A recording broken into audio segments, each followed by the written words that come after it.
you get over the initial like hump of like excitement of like, oh, I figured out what I'm going to do. I figured out how I'm going to find more purpose and meaning in my life. And selling expensive bikes on the internet was just not fulfilling me, right? And then once you got over that, come up against the hard way, right?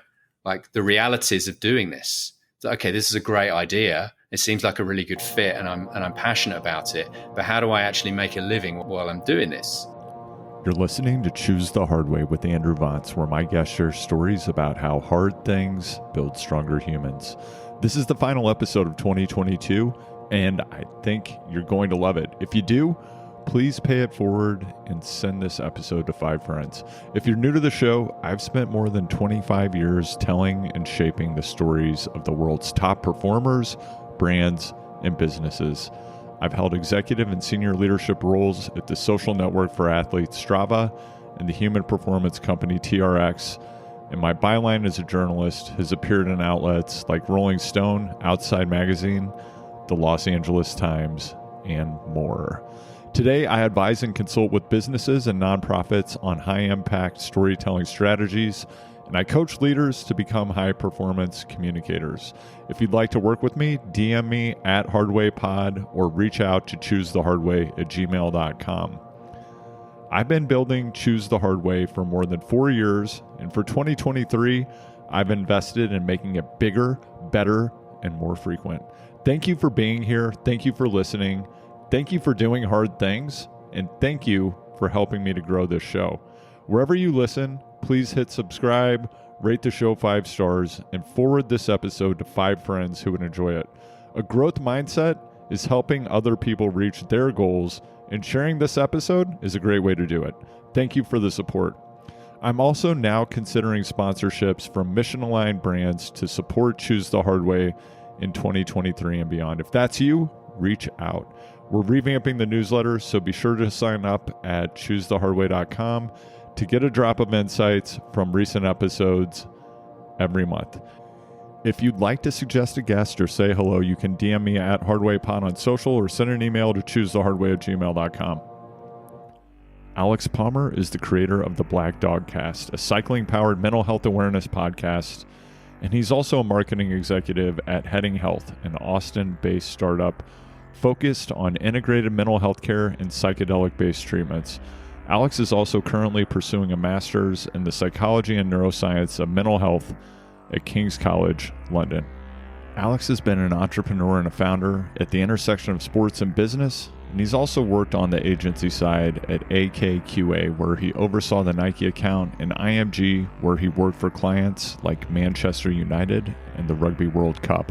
Alex also spent several years as the marketing director for Slipstream Sports, the organization behind the World Tour Pro Cycling team, today known as EF Education First Easy Post. We recorded this conversation as a shared episode for both Choose the Hard Way and the Blackdogcast. You'll find that I'm talking and sharing more than I normally do, both about myself and about what I've learned from doing Choose the Hard Way for the past 4 years. This episode is part of the Choose the Hard Way Life Cycle series that explores how bikes shape people and the world. Alex and I discuss mental health, balance, the challenge of making friends when you move to a new place where you don't know anyone, the ways endurance sports can build social health, and how too much of anything, including riding a bike, can become an unhealthy way to hide from life and your problems. Do you want to hear more episodes like this? Is there another podcast you'd like to hear me do an episode swap with? DM me at HardwayPod or shoot an email to choosethehardway@gmail.com and let me know. You can find the Blackdogcast everywhere you listen, and you can follow Alex on LinkedIn. Find those links in the show notes.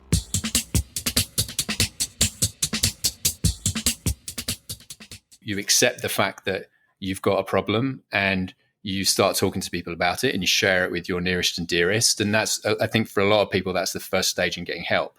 And as I did that, I became, once you get over the hump of talking about it, I became quite comfortable with talking about the fact that I had depression. And this was when I was living in Oregon, and I went home to London for the summer, and I talked to some of my very close male friends that I know through cycling. And just the number of them that were like, yeah, me too. And one in particular, He's a very, very good friend of mine. I used to do rowing with him, and then we did a lot of cycling together. And he was going through some very, very serious mental health issues. And he's actually in the very first podcast that I did. And he came up with the idea of Black Dog, and just the idea of, like, riding with the Black Dog and using cycling as a way to sort of not only talk about mental health, but also just as a way for men to talk to each other, and just using cycling as a way to facilitate that. So that's really what got it started. I kind of didn't really do anything with it for a couple of years, because I guess I was just focused on getting better. And then when I felt ready to be a bit more public with it, started doing the podcast. And then, it's kind of ultimately led to a career change, which has been pretty interesting. And I can, talk about that in more detail if you like. Yeah, definitely. I definitely would like to get into the career change. And before we do that, first of all, thanks for sharing about your journey with mental health and with what you've experienced with depression. And you've explored this with numerous guests on your podcast. And as you mentioned, cycling in a way and your relationships with people in that community was a catalyst to have this conversation and then to continue it on the podcast. And I know that you and I privately have also talked about just the relationship between endurance sports and anxiety, depression, ADHD, other mental health issues or neurodivergence that people might have. Mm-hmm. What have you learned from doing the podcast? Is there anything new or different from where you started from your exploration of these topics with your guests? That's a great question. I think, look, one of the biggest sort of evolutions I've had is that, I wonder whether we've reached not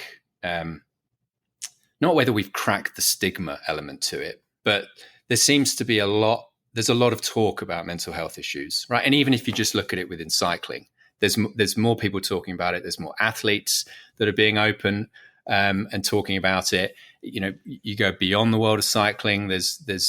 You pick up the newspaper every day, or you read a news website every day, and there's lots and lots of stuff about mental health.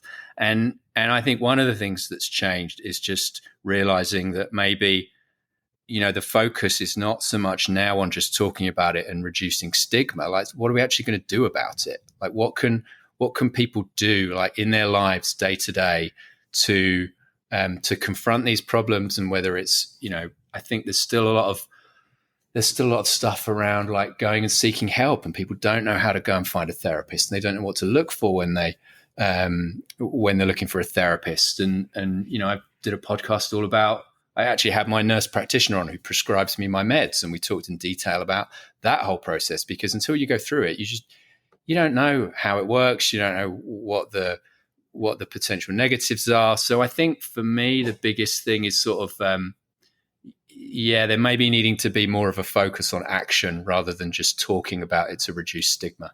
I was reading an article in the New York Times that you probably saw.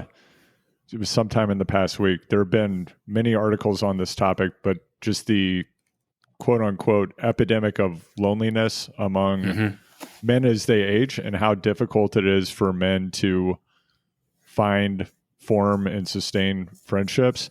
Yeah. And I shared that article with my wife. I don't remember what I've shared with you, but we moved to Mid-Coast, Maine 2.5 years ago. This is where my wife is from. Yeah. And we moved here in the middle of the pandemic. We've met a lot of fantastic people, and like a lot of people, there's a lot going on in my life with work, with starting a new career, with my children. And I've met some great people, and it's been difficult to form friendships and relationships with people, both to find the time to do it. And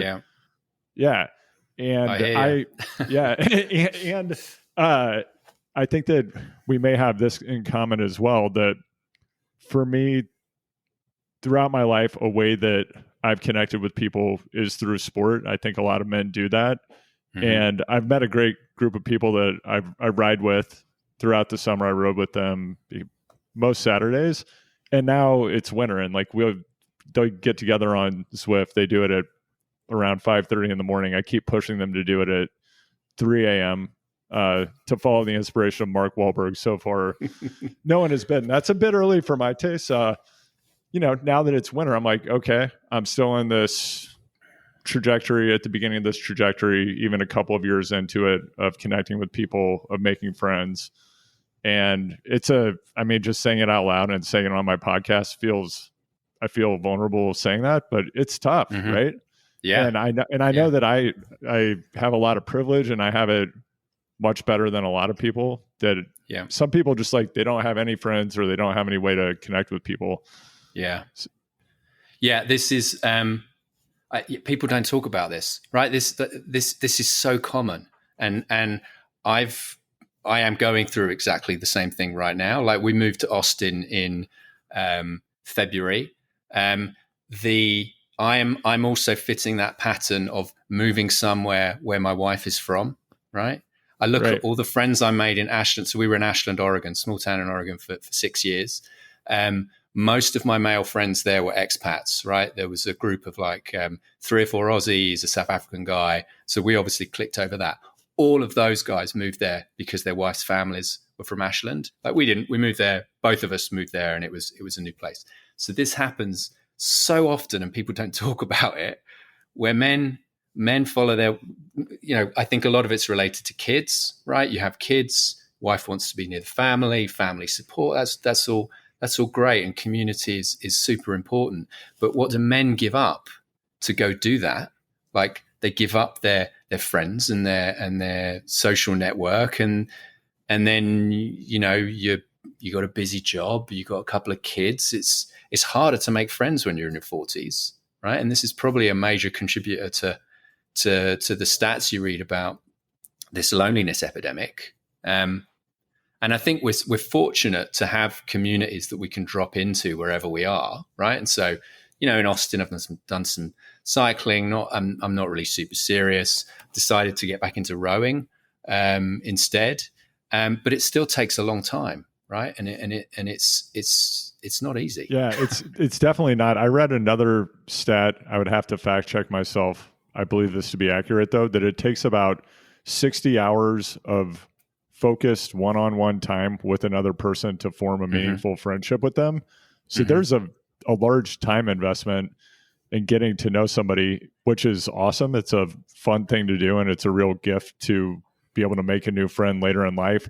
And for anybody to find 60 hours to spend with someone is pretty difficult to do. So that kind of becomes one of the obstacles. And then you have to prioritize. If you have children or you have other commitments, it's like, what are you going to subtract out if you're going to put time into building a friendship? I'm guessing you've got kids, right? I mean, we don't have kids yet. It still might happen. Does that not plug you into a network there just through other parents? Yeah, definitely. You meet people through things that your children are doing, and that is one way to spend time with other people. I think that can be a good way to meet people and to spend time with people. I also think it's probably slightly different than spending time just in the presence of another person doing something together, Yeah. So I think that's, and I like just to go back to cycling. And I think having some kind of common interest that you enjoy doing, that other people enjoy doing, it also kind of gives you a built-in mechanism to have a set of topics that are pretty safe from the outset if you meet up with people. Or I guess that also depends on your cycling community. I don't know what year you got involved in cycling. I think we're roughly contemporaneous, but for me, it was around 1988. And I think I've got a few years on you. Yeah, but for most, I remember going out to group rides, and it may have changed now, but joining a lot of cycling communities is not a real inviting experience for many people. And particularly if you go out and ride with people who ride kind of fast, you're going to get yelled at. People might try to start fist fights with you. Like, I've had a lot of things happen. Yeah. Nothing like that has happened here. It's a really chill, fun group, but Yeah, it's funny. I was talking to someone. I interviewed a psychiatrist friend of mine from Ashland a while back, and he's a cyclist, and we talked about the old fashioned club run, right? Which in English club cycling. So going back to like the late 80s, early 90s when I started, the club run was great. It was also super intimidating. Just that's just what made me think about it. Because what was good about it is that it was typically a bunch of old timers that would school you, and you'd get told what to do and how to ride, and here are the rules of how to ride in a bunch, and here's what you don't do. And what was great is it just taught everybody the rules. So when you went and started racing, the racing was relatively safe because people knew what to do. We've lost that. Right now, people come into racing, they're super fit, they've come in from another sport, they're on Zwift all summer, they're type A, they've got a successful job. You put them in a bike race, somebody tries to give them some advice, and they're like, F you. Like, I don't have to deal with people telling me what to do during my day job, so I'm not going to have people telling me what to do in a bike race. But yeah, it's funny. So I think cycling's got more open, really, and more welcoming, just as more people are doing it. And if I look at some of the sort of not even clubs, but like if I think about like Mission Cycling in San Francisco when I used to live there, or there's one in Austin called the Breakfast Club, and they're like way more inclusive. There's way more diversity. They in some ways, I've got to the point now, and I don't know other maybe more like long time cyclists are kind of like, yeah, I don't want to go on that ride because it's a bit sketchy. But I think there is more openness, and just as a factor of cycling being more inclusive, right? I mean, you must have seen it at Strava, just looking at the number of people that are logging rides on Strava over the years. Like it's just gone crazy, hasn't it? Yeah, and I think it's fantastic that the sport has moved in a more inclusive direction, and the barriers to entry are high. Like whether it's people that you might meet on a club ride, or the expense of the equipment, or the fact that it's an incredibly dangerous activity to go out on an open road with vehicles and humans operating them that are highly distracted and on their phones and looking at apps and texting. I was listening to a podcast, this morning, and they were talking about Davide Rebellin getting hit by a truck and passing away like a few weeks ago, and it's shocking. Yeah, it's brutal. I have a buddy who lives in Los Angeles. He's actually been a guest on this podcast, Blake Kazemeier, at Blake of Today on TikTok. He's blowing up. He really is. And it's funny. In the last year, he's like become a TikTok personality, which is cool. He's a great storyteller and he does great work on there. Blake and I met. We were both volunteering at a soup kitchen in downtown LA, and that's how we ended up meeting. We started training together. He got into cycling. We did a lot of riding together in LA, Montrose ride, other group rides. We used to train in Griffith Park a lot. He's ended up back in LA. We both lived in the Bay Area for a while. Mm-hmm. So he's back in LA in Glendale. I'm out here in Mid-Coast, Maine. And now he's found a group ride. I think it's a couple of days a week in Griffith Park. I think they climb the hill from both sides. There are like 120 people out there. It just looks amazing. It's a totally transformed cycling community. And that's probably no surprise to anyone from LA listening to this. Like cycling was booming in LA in the early 2000s, and it's only moved in the direction of more and more people being involved in it. But yeah, there are a lot of rides like that out there now. I think, another aspect of sports, friendship, mental health that I know you've explored that might be interesting to talk about is that cycling is a really interesting sport, and that the harder you train and the more effort you put into it, I mean, there's also a skill component to it, but a lot of it is sheer willpower and brute force, like with the right training methodology. Yeah. But it definitely can be something that's unhealthy as well. So like it can improve your health, but also at a certain point, you're no longer making yourself healthy, and maybe you're punishing yourself. Maybe you're spending time on the bike to be away from other things or to escape from things, and you mentioned some of the things that are happening at the top level of the sport, whether it's Jonas Vingegaard Tom Dumoulin, Marcel Kittel, like Jan Ulrich, Marco Pantani, there have been a lot of people who over time they're having challenges, related to depression or anxiety. And there does seem to be this high correlation, or it's just being talked about more in cycling because it's kind of happening across all sport where mental health has become part of the dialogue now. Yeah. Yeah. But yeah, I mean, what do you make of that? What do you see as the relationship between some of these challenges with mental health and people being drawn to endurance sports? Yeah, I think it's a fine line, right? If I just look at my own experience, I think I don't think everybody that does cycling struggles with this, but I think a lot of people do because cycling kind of draws you in. And then, I don't know, there's a couple of things which it can very easily become obsessive, right? And so for me, the thing that I always obsessed about was this idea of wanting to be as best as I could, like as fast as I could, right? And kind of this idea of like fulfilling my potential. Like if I thought I was, a good enough cyclist to go win a, Cat 1-2 Masters crit in the Bay Area, then that was what I wanted to do. And I was going to train to be as good as I thought I should be. Shoulds are really bad, right? So then you get sucked into this cycle of training hard and obsessing over numbers and watts, and it can very easily become unhealthy, I think, and you get drawn in and you lose balance, right? And if you think about if you've been around like a competitive racing scene, like in the Bay Area or anywhere else, the number of like Cat 3 cyclists that act like pros and take it way too seriously for the level that they're at is ridiculous. And it's not healthy. You just want to be like, look, chill out, enjoy your racing, but don't, it's not that important.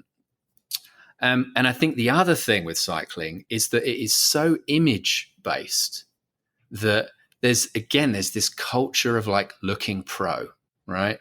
And that can, that sort of hits a number of things, right? There's obviously like kit, you get into spending a lot of money. Nowadays the price of like high-end bikes seems to have gone through the roof in the last like 5-10 years. And there's this sort of peer pressure to think that, I need to have like the latest, greatest bike with the most aero wheels, and I need to have an aero helmet and all the things, right? And then maybe it also plays into body image, right? And that never bothered me. I was always heavy for a cyclist, which is why I rode crits, and I just accepted the fact that I wasn't going to go up hills fast. But there are a lot of male cyclists that have body image issues because they're trying to maintain a weight. And because of this obsession now with watts per kilo, obsession's maybe the wrong word, but the fact that watts per kilo, 5-10 years ago, only pros would talk about watts per kilo. Now it's in the vernacular of anybody that rides Zwift and anybody that's new to the sport. And I guess that's one of the things that I was, I kind of wanted to talk to you about was like how you see this from the Strava angle and to what extent. I mean, Strava's awesome, right? But to what extent do tools like Strava and Zwift fuel this?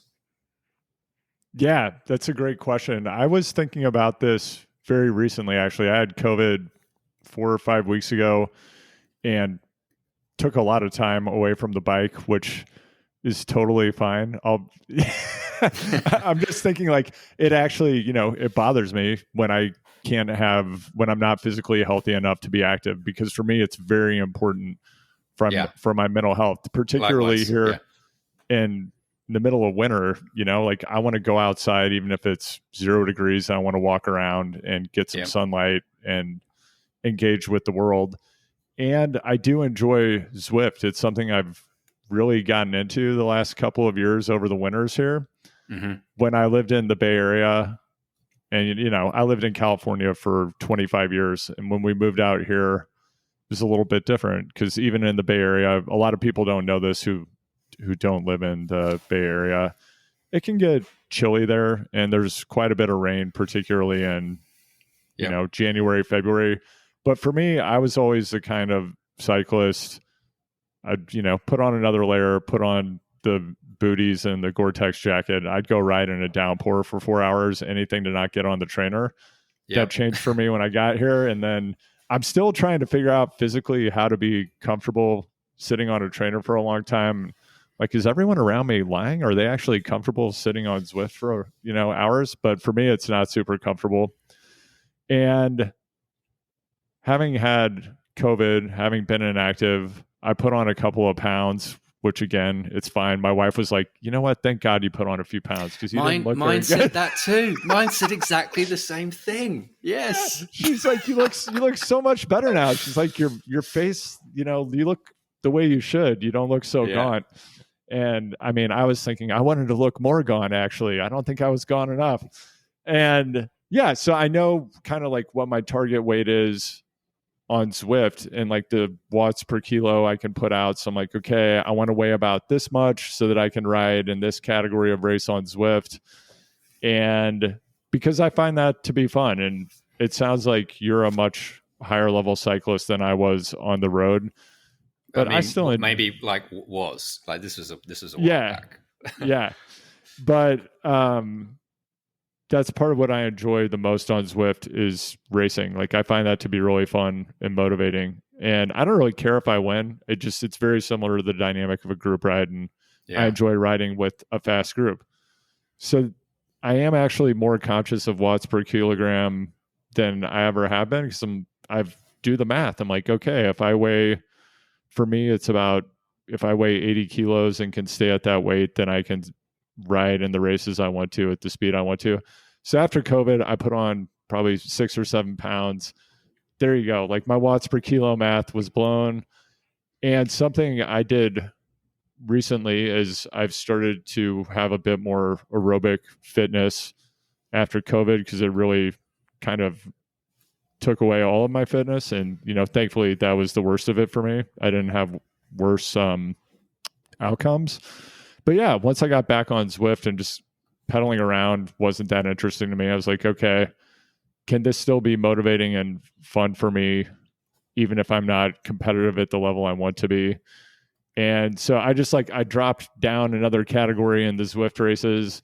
I'm not contesting the finishes because I think it's important in life and in virtual life not to be a sandbagger. And, does that extend to how honest are you with your weight on Zwift? I'm done. That's what I'm saying. I put my real weight in. Okay. Like I readjusted my weight. What percentage of people do you think are not as honest as you? I'm not them, so I don't know, but I would guess that most people. Well, based on the subjects of comments on Zwift, because Zwift has the live chat, which it always blows my mind. I'm like, people say things on there that they shouldn't be saying. Mm-hmm. And a lot of the topics for a long time, it was people fighting about whether or not COVID vaccines worked. And then now that that's kind of died down, I think we all know COVID vaccines work, COVID's real.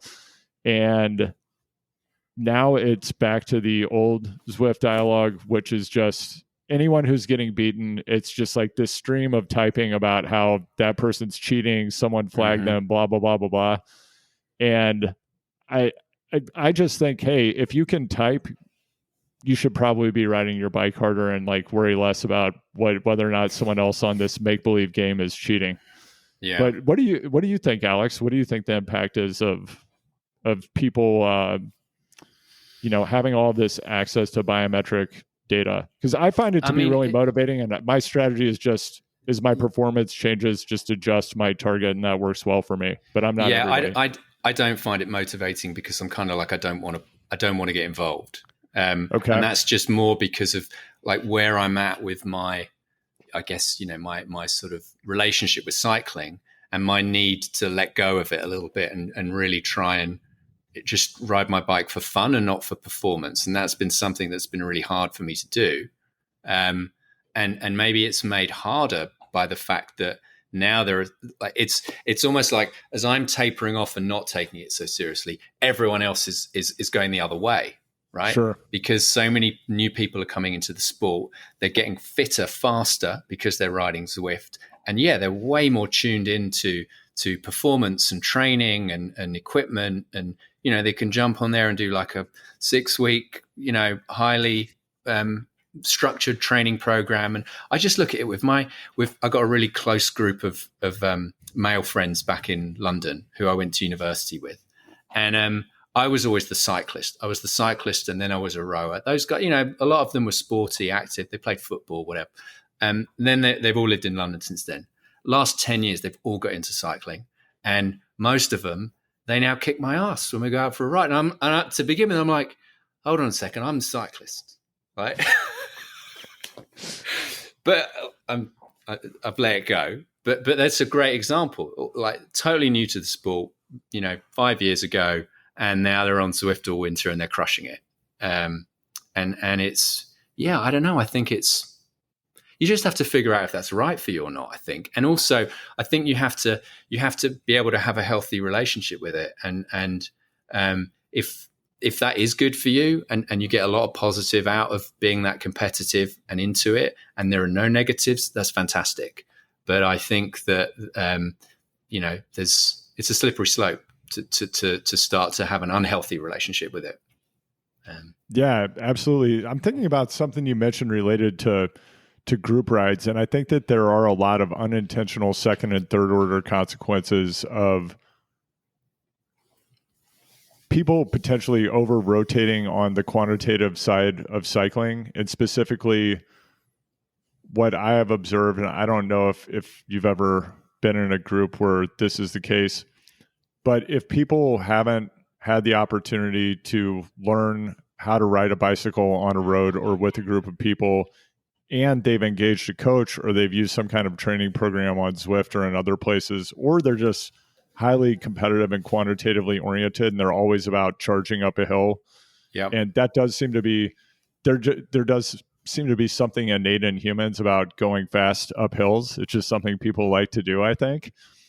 But you put that same set of people in a group. I've been in groups of riders where I'm like, whoa, from a watts per kilogram perspective, some new people I'm riding with, like, they're quite fast, or at least they're faster than me. And then they're just not super comfortable riding around other humans or around vehicles, but they're out there on the road and they're quite fast. So yeah. I think that's a relatively new phenomenon. And I mean, if you're sitting on a trainer staring at a screen, it's just very different than being a human out on the road. Do you know, it's not that new. I could see this back in when I quit rowing in 2003. I went back to doing some bike racing. So 2004-05, exactly the same thing then. And there's a crit circuit just outside London called Hillingdon, affectionately known as the Don. So everyone will go to the Don on a Tuesday night. And back then there was lots of people that were coming into the sport from other sports. So they were coming in from rowing a triathlon, and they were incredibly fit and strong, and then jumping into a race with little or no racecraft. Look, I think look, these are all really positive things, right? And I think Strava's done a lot to bring people together as far as riding communities. I think Zwift has done a fantastic job of just bringing people into the sport. And there just needs to be, maybe a little check on one's healthy relationship with them, right? Yeah, absolutely. And I think you mentioned this. People have different levels of competitiveness or senses of intrinsic or extrinsic motivations, but I think that the community aspects of the sport and what it can do for people socially in real life, and having the ability to connect through something like Zwift or Strava, I think is super powerful and super positive. I was on Zwift the other morning, and one of my buddies was on there in the same race. He happened to be 5 minutes up the road. I didn't know he was doing it, but I was like, oh, this is cool. Like, he's 5 miles away from me. I didn't know he was going to be in the race, but that's kind of cool to see him on there at the same time, 5:30, 6 in the morning, Yeah. Listen, switching topics. I'm interested to hear how your sort of career change is going, right? Because kind of moving on from Strava and kind of what you're doing now, and how because for me it's been a major contributor to stress in the past, and lots of people do it, and I think it's easy to sort of jump head first into something like that without really thinking through the consequences. I'm just curious how that's worked for you. Yeah, for sure. I mean, it's definitely something I thought through really carefully before I made the decision to move on from Strava. And, having been there for 7 years, having helped the company grow from 7 million to 100 million athletes in 195 countries and to reach profitability and to drive over 99% positive or neutral coverage of the product and the business, something I'm incredibly proud of, and scaling the communications function, building out a global team of awesome people. Yeah. They're all things that I love. And it was great to be part of that growth. And really, this is like the fourth major shift that I've had in my career. I began before I really had a career, I guess. Like, my aspiration was to be a novelist. I started working as a journalist. Vice was the first publication I wrote for when I was in graduate school in the late 90s. And then I went on to be a journalist. Then I was the head of content at TRX and helped it to grow into a globally recognized brand. Then I went to Strava.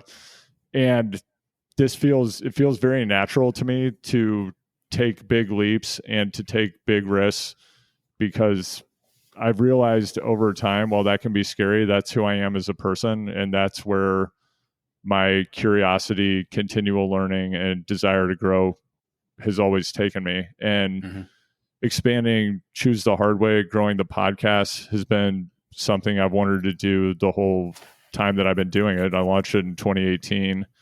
So I'm really enjoying that process. And then just advising companies like Juro, the climate fintech app, working with the Second U Foundation, helping people returning home from being incarcerated start careers in health and wellness, and working on a business idea that has been a real focus for the past 4 months. Has been awesome. Like, I love it. It's been a great learning experience. And yeah, it at times can be terrifying. Some days you're like, okay, where is everything going? Who am I? Who are you as a person? When I think that people in general, and I think this is especially true for people, can really over rotate on having their identity be linked to whatever it is that they're doing professionally, whatever their title is, whatever the case may be. And part of the experience of taking a risk and jumping into pursuing something new or different that you feel deeply compelled to do, as I do, is, there's not necessarily a visible horizon, and you're laying the track in front of you as you're driving the train, or whatever analogy you want to use. So I think it's felt very gratifying, and at times pretty scary. How's it felt for you? I mean, this time around, it's been very positive, right? But if I go back to that experience, 2014, when I left Canyon, and I didn't really have a plan of what to do next, and I just thought, I'm like, yeah, I'll like walk into another like senior marketing position in the bike industry, and just, I think this is also a thing that contributes to mental health issues in men as they get older. Is all of a sudden career starts to get harder, right? And what was, you'd breeze through promotions in your 20s and 30s, and then all of a sudden you get to your late 30s, 40s, it's harder because there's a lot fewer opportunities available. So that was really hard. And then I guess in hindsight, I didn't really help myself because I went down the self-employed route. But I did it. It was a great experience. I wouldn't be doing what I'm doing now if I hadn't done that. I ended up buying an e-commerce business that was one of Chris King's biggest dealers. I did that for 4 years and then sold it at the end of last year. And so the most recent transition was going from finally like exiting the business and selling it and getting it off my plate, because it was a major source of stress, which was a huge positive to sell it. And then, then I made I was going to make a really drastic shift, right? And through my own therapy and my own like getting involved in the mental health space, I decided that I was going to be a therapist. And so started looking to that quite seriously, looked at various grad school programs, like what is this actually going to take? I actually applied to a couple of grad school programs, didn't get into them in hindsight because of what's happened. I think it wasn't the right time. And then I kind of came to like you get over the initial like hump of like excitement of like, oh, I figured out what I'm going to do. I figured out how I'm going to find more purpose and meaning in my life. And, you know, selling expensive bikes on the internet was just not fulfilling me. Right. And then once you got over that, you come up against the hard way, right? Like the realities of doing this. So, okay, this is a great idea. It seems like a really good fit, and I'm passionate about it. But how do I actually make a living while I'm doing this? And so that's when I switched to like, okay, well, how can I find a business marketing job in this space that uses my skills that I've got in a different industry. I zoned in on companies in Austin because, again, like the job market had got incredibly competitive post COVID because everybody's remote.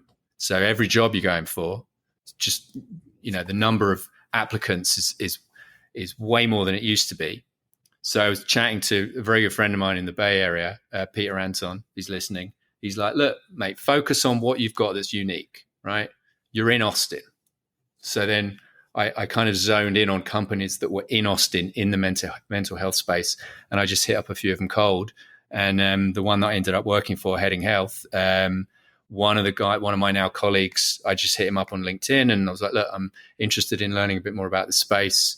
He met up with me, we had a coffee, he introduced me to somebody else who introduced me to the CEO, and there was a space. But anyway, serendipitously, it worked out great. So yeah, this time around, the transition has been, has worked out amazingly well. And when you made that transition in 2014, and it sounds like there were some hard yards during that period of time, and you're on the other side of that experience, but not too distant from it.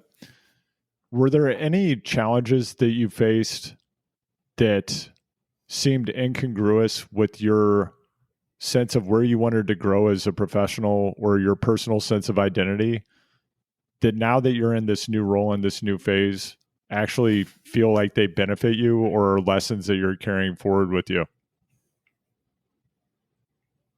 That's a very good question. I mean, yes, lots of lessons, right? And just lots of, experiences and things that I learn especially in buying and running and then selling a business, which are super valuable now. I think, I don't know if it was because of that transition, but the transition was happening at the same time that I was coming to grips with having depression, right? And so maybe the biggest thing that came out of it was, it might have even fast-tracked me going and getting help, right?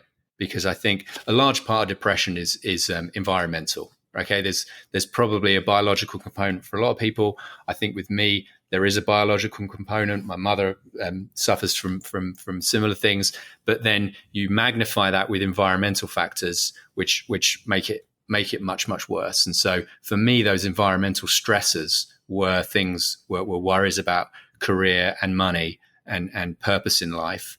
And maybe because I stepped into a situation where all of those all of a sudden became very unstable, that it made my depression worse and then made me go seek help. I don't know. No one's ever asked me that before, so I'm just like hypothesizing here. I think that part of why I asked that is because as I've reflected back on the trajectory of my career, and as I noted, I see it as having had 4 distinct major shifts. And for me, up until the transition that I made this year when I decided to leave Strava to focus on what I'm doing now, previously, the shifts had seemed, I didn't necessarily see the connection between the different places I was moving or going. Like when I transitioned from journalism to go work for TRX, when I met Randy, the former Navy SEAL who had started it. I mean, I love the human performance space. I've had a lifelong interest in exercise physiology. It's just something I've always been curious about. The limits of human performance have always been really interesting to me. But my aspiration as a journalist was to continue being a journalist, probably to do books, to try to get TV deals. Those were all things that I explored in at various moments during the over a decade that I worked as a freelancer. There are a lot of different things that came really close to happening. And I've talked about some of them on my podcast, like different TV deals that almost happened. Been a couple of other things I haven't talked about, different book deals that almost happened, collapsed, whatever. And, at that moment in time when I made that transition to go work in-house for a brand, at that point in time, Alex, I had never walked into an office in my entire life. I walked into an office and had a boss for the first time in my life when I was 34. Mm-hmm. And when I did that, it was different to have to go to an office and be there a certain number of hours and not just do work at the time that was best or most productive for me to do it, going to meetings. These are all super normal things for most adults. For me, that was all brand new. But I mean, what I realized over time was that everything that I learned as a journalist, like my skills in gathering human intelligence, understanding social engineering, synthesizing complex concepts, or reading situations, people, and being able to put that into a digestible format that people could understand with some kind of style, was really valuable in a lot of different contexts. When I initially made that transition, I knew okay, I can go to this place. Content marketing was a big part of what they did. It's about a topic that I like, but my identity was I'm this journalist. And what I did was I got paid to go hang out with some of the most famous, important, interesting, high-achieving people in the world, which was really exciting. And then the economy collapsed in 2008, and half of my clients went out of business. And I went from writing cover stories and spending my time doing what I just described to whoa, what's the future of this? And print was transitioning to digital, and all kinds of different things were happening. But I also got a small taste of that in, between 1999 and 2001, because I had this period of time when I was writing for all of these venture-fueled fantasy content companies that then totally blew up in 2001, which there's a bit of that happening right now. So, all of those things, going from, I remember, for example, it was either 2000 or 2001, there was a startup, beer.com. And I remember I was just getting paid tons of money I did a lot of humor writing, and I got sent to Coachella. I think I got paid $1,000 to go to Coachella and just write some relatively dumb thing about what to do at Coachella. I don't even know what it was. But when all that easy money went away and then things had to move in a different direction, I found a way. I just think part of what I observed over time, though, is all of these different sets of experiences and things that felt like dead ends or were really frustrating in the moment, ultimately were highly beneficial. And they helped me build this skill set around written and verbal communication in a lot of different contexts. It also really helped me understand reporters, journalists, the psychology of media organizations and media professionals. Yeah. And something I've reflected a lot on this year is people talk all the time about how the ultimate commodity is time, because you have a limited amount of time. You potentially could have, varying amounts of money, or you could find ways to get more money doing different things, but you can't manufacture or earn more time. I actually think it's slightly different than that. I think it's time, but it's also presence. And it's not just presence to what's happening when things are wonderful and you enjoy them.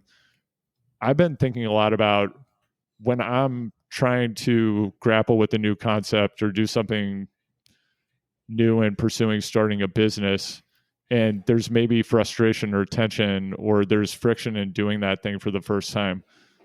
Those are the real growth moments that you can have as a human being. Or I even think about my children who are 4 and 6, and if it's the morning and something, there's an issue with the sock or putting on a boot or whatever the case may be, and suddenly there goes an hour of my day. Mm-hmm. I've thought about, am I present to what's happening right now, or is my head in some other place? Am I time traveling forward? Am I going back in time, or am I here? And even if this is frustrating, am I able to be present to what's happening and whatever gift there is in this moment? I'm not saying I can achieve that all the time. If I could, I might have achieved enlightenment, and I certainly haven't. But it's something I've thought about a lot. It's time and it's presence. Yeah, I think that when you were describing that, the thing that I thought about is that when you're in those hard situations, which are learning experiences, right, and you can look back on them at those points in your, whether it's your life or your career, and be like, yeah, well, that was hard, but I learned these things, and I wouldn't be doing what I'm doing now if it wasn't for that. The big thing for me is that in those moments is recognizing, okay, you're not going to be so conscious of what's going on that you're like, oh, right, well, I'm learning some really good stuff right now and it's really hard and this is going to pay off, right? No, that's not going to happen. But maybe just not letting things bother you quite as much. And I think, I've definitely ruminated way too much. And that's why it's difficult in those hard moments to kind of not get too wrapped up in it.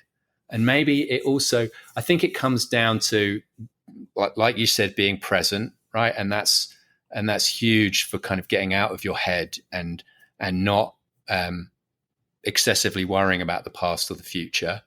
And then the other thing is sort of, I don't know, this idea of being, connected with your path or your mission or your purpose. And these are all quite lofty things, which they're a little woo-woo, right?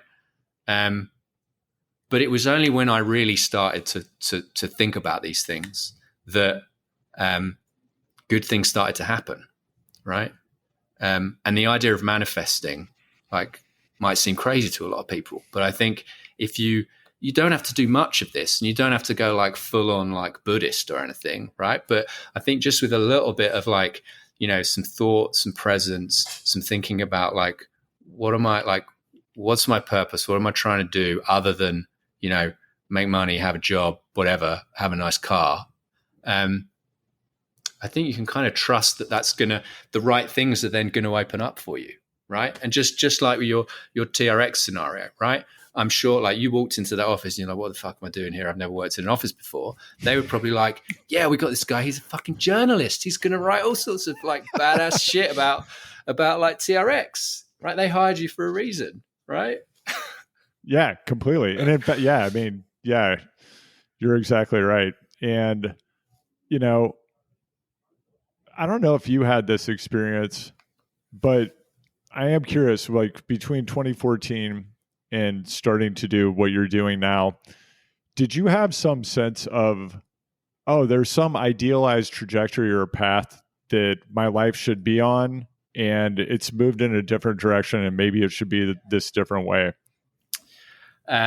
Yes, clearly. And I think it's really common, and especially when you compare yourself to other people all the time, right? And we live in this culture where we're constantly being forced these messages of what success looks like. And, look, we're both pretty fortunate middle-aged white dudes who grew up in probably nice families and had good opportunities and went to good schools. And we had all the things on the plate for us. And that comes with expectations. And when I look back at when I was at university, and I talk with one or two of my friends about this now, they're like, the only thing that we were encouraged to do at my university was to get a job with the biggest starting salary that you could, right? And that meant go working in banking or management consulting, or maybe if you really wanted to go do marketing, go do it at Procter & Gamble or Unilever.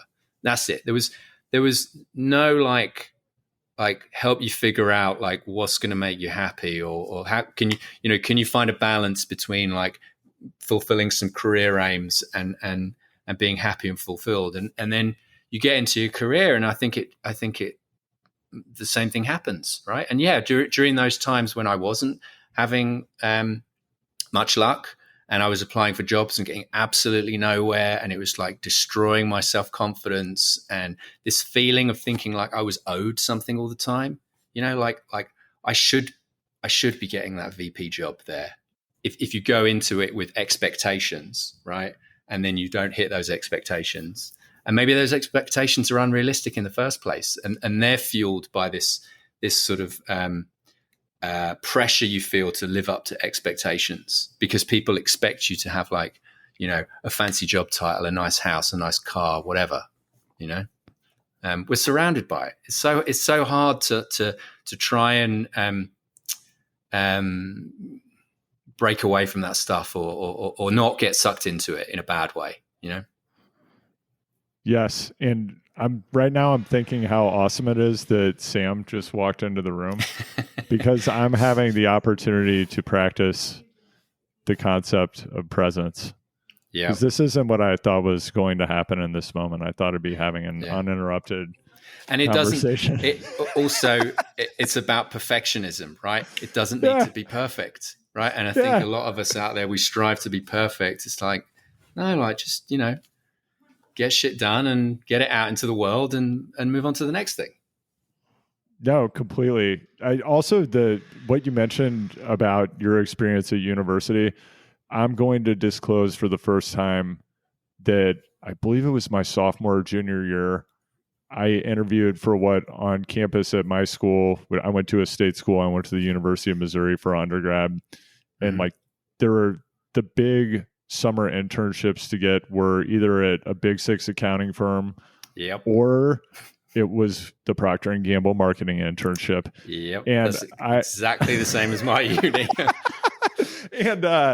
And I did apply for it and I didn't get it. Also, if I had, I'm sure it would have been highly valuable because they do have an amazing marketing training program. And I probably would not have been the best fit for that at that moment in time. I know that like me, you also have had a lot of proximity to high achieving people, famous and high achieving athletes throughout the course of your career. One of the things that I feel like I was fortunate to learn early on with what I was doing as a journalist, being around many different famous musicians, athletes, actors, and it also, it was partially the inspiration for beginning this podcast for me over time, was that so much happened that could not go in the story because it didn't fit the narrative that the publicist wanted or that they'd agreed upon with the outlet, or it just was things that were said to me off the record that happened incidentally that those details just didn't fit into the frame of the story. But I had so many hyper famous people share with me their dissatisfaction, often centering around comparing and despairing. I had an actor, I won't say the actor's name, but it was someone who was in Reservoir Dogs. I was at this actor's house in Malibu. I was there to write about his classic car collection. And, at the time, I think I was probably living on less than $1,500 a month. And it was, okay, where's my next paycheck coming from? But it was a cool gig, right? So I'm out in Malibu, we go for a ride, and this guy's cool, whatever his classic car was. I'm talking to him.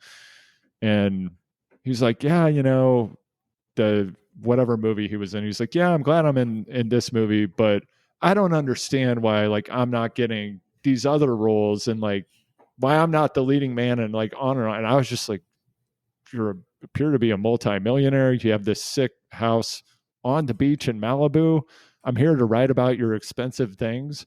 And you're like complaining to me, a guy that makes whatever, who's got like a nut of like $1,500 a month living paycheck to paycheck about like what's going on in your life. And I think that gave me a bit of perspective. Not that it stopped me from comparing and despairing in my life, but it was helpful for me to have this perspective of, oh, right. Like I meet all of these different people who are at the very tops of their fields and they're kind of perpetually dissatisfied, most of them. No, I definitely experienced that within the cycling world, right? I spent 2 years working at Slipstream. So spent a lot of time around pro cyclists. I mean, like pro cyclists it's such a weird environment to exist in that I think a lot of pro cyclists, not surprisingly, well, they have some like behavioral traits, I guess, from being in this world for years and years on end. And you can just, you can see some of the insecurities with them where, I don't know, one rider would have a piece of equipment that the other one doesn't have, and why has he got that, and why haven't I got that? And the constant like reinforcement that some of them need. I remember there was one rider in particular on Garmin, and the only way he could do well in a TT was if like the DS was in his ear literally the whole time. Come on, you can do this, you can do it. Like, it's just a strange environment, I think. And it's funny because when I was a kid, I wanted to be a pro cyclist, right? And then you get into that environment, you're like, wow, this is like, no thanks. And I think people don't appreciate quite how difficult it is. Okay, you look at the racing and you think, yeah, racing your bike for 4 to 6 hours a day, every day, is incredibly hard, both physically and mentally. But then you add on to the fact, don't care how good your team bus is, or you've got a chef, like you're basically sleeping in a different bed every night. And most of the time it's a shitty bed in a, 2-3 star hotel in France. And you could be getting paid like $1 million and you're sharing a bedroom with another man, right? And I just think the lifestyle, it comes back to that idea of environmental stress, right? It's huge for them. Yeah. With environmental stress, what do you do proactively to lower your environmental stress now? I mean, you said you've moved from being self-employed or running your business, you've sold it, you're now in a full-time role. Is there anything else that you do proactively to try to lower your environmental stress? Yes. And then sometimes the big challenge with this is that when the wheels start to fall off, or when you do have more stress, then the things that that reduce that stress go out the window, right? And so, I'm going through a period of stress right now, and the things that I know that would minimize that would be not drinking, right? But it's very easy to drink a bottle of red wine between two people in an evening and do that multiple nights a week. I know that exercising regularly, try and do some sort of exercise, even if it's just yoga every day. Again, in a high stress period, or if I'm not feeling so great, then that can go out the window as well. I think, one of the things I'm adjusting to is just having to work in a company again, right? And having a boss. And I haven't had a boss since 2014. And even in 2014, when I had a boss, that boss was in Germany, I was in London, had a lot of freedom, flexibility day to day. So just adjusting to, having a boss and the demands of being in a, executive position in a company, and having to, there's just stresses and pressures that come with that. What else? I mean, I think the last thing I would add for me is spending time in the UK as well is really important. And it's really important. I wouldn't have been able to have done this job if I was required to be like 9 to 5 days a week in Austin. They're super flexible. We can choose to come into the office or to work remote. And so I'm able to go back to the UK a couple of times a year and spend time with those, with friends and family over there. But it's not easy. And even knowing the things, the first sign of stress, it can tip you off your routine, and you abandon those things that would make you feel better. I don't know how's that work for you? I think the most impactful and effective methodology I've learned for proactively managing stress and attempting to stay emotionally grounded, which doesn't work all the time, is just to anticipate that things will never go the way that I anticipate that they will go. And by doing that, when something goes sideways or I need to be adaptive, I just try to have the mentality of welcoming it and being present to it, because I can think of almost nothing that ever goes exactly the way I plan for it to go. And that's not to say that I make bad plans or that I'm not a strategic person. I try to be highly strategic about everything that I do. And I also, I think one of the most important lessons I've learned from doing Choose the Hard Way is that whether you're choosing the hard way or it chooses you, there's something to be gained from it. And in the end, it often can be not just something that enhances your development or provides a learning opportunity. It actually can be highly enjoyable, but it has to do with how adaptive and it's not necessarily enjoyable in the moment. It's sometimes like over time, like, oh, wow, doing difficult things tends to be, at least for me, the things that provide like the deepest level of satisfaction and pleasure. Mm-hmm. But in the midst of that, finding a way to make it fun and also knowing when to back off. I'm thinking about, I think it was in the last week, I was working on something. I don't know about you, but I have never found writing to get any easier. WRITING, not riding a bike, but writing things or telling stories.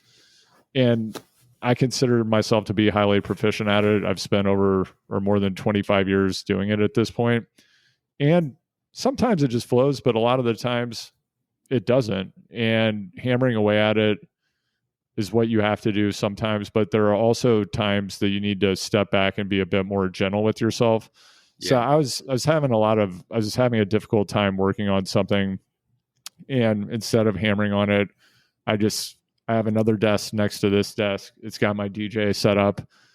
And I thought, you know what? I'm just going to work with these tracks and take my head to a different space and use my brain in a different way. And by doing that, I loosened things up. I came back and then I was able to move forward through the problem.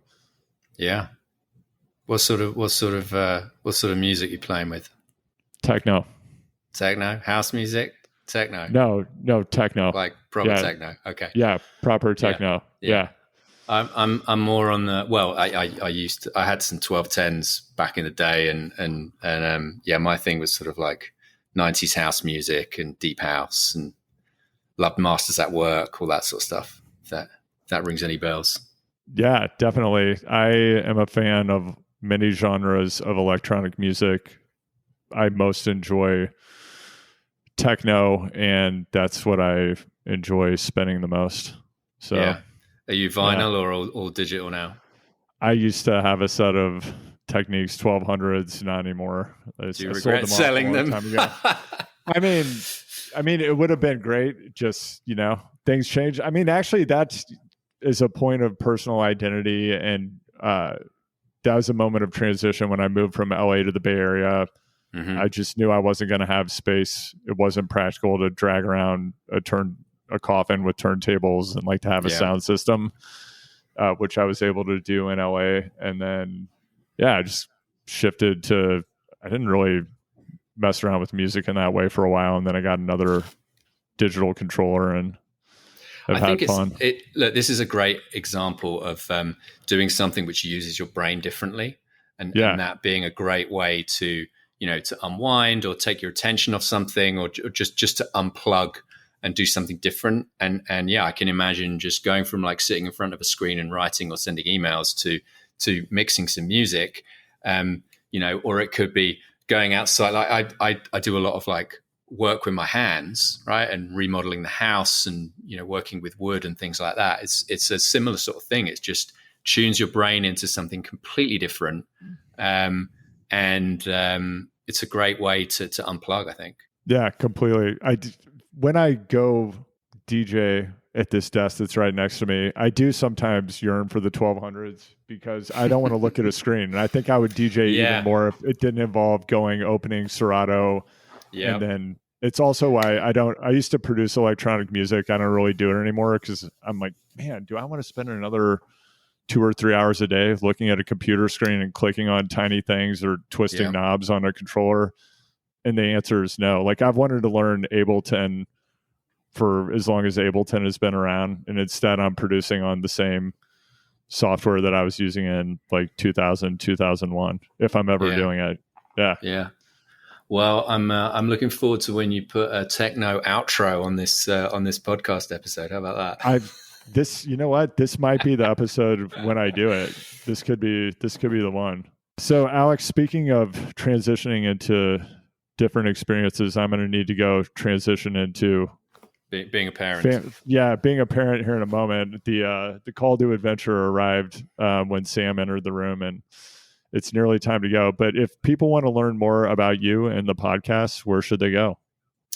You can go to blackdog.bike, or you could find me on Instagram.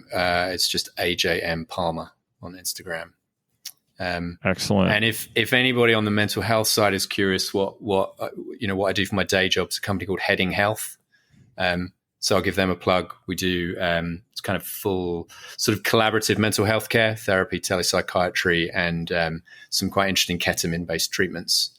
Awesome. We're putting this on my podcast. So it's going everywhere. Where can they find you, Andrew? Well, Alex, thanks for asking. You can search. Welcome. Yeah, you can search for Choose the Hard Way. Go to choosethehardway.com. We're on all the platforms where you stream things. We're on YouTube and on social. You can find us at Hardway Pod, and you can find me at Vance. That's V as in Victor, O as in Oscar, E as in Nancy, T as in Tom, Z as in Zebra. Nice one. And you're cranking out the episodes right now. It's great. Yeah. Cranking them out, keeping it up. So awesome. Alex, thanks for joining me, man. Yep, it's been a pleasure. Thank you. This is Andrew Vance. Thank you for listening to Choose the Hard Way. If you enjoyed this episode, there's never been a better time to share it with a friend with a growth mindset than right now. Wherever you listen, please subscribe, hit 5 stars, and leave a positive review so more people find it. Sign up for the newsletter at choosethehardway.com to get the story behind these stories, episode updates, and more. Choose the Hard Way is a Big Truck production. It is produced and edited by Anthony Palmer at Palm Tree Podco. Shout out to Emily Miles for digital support. The content for this show is created by me, Andrew Vance.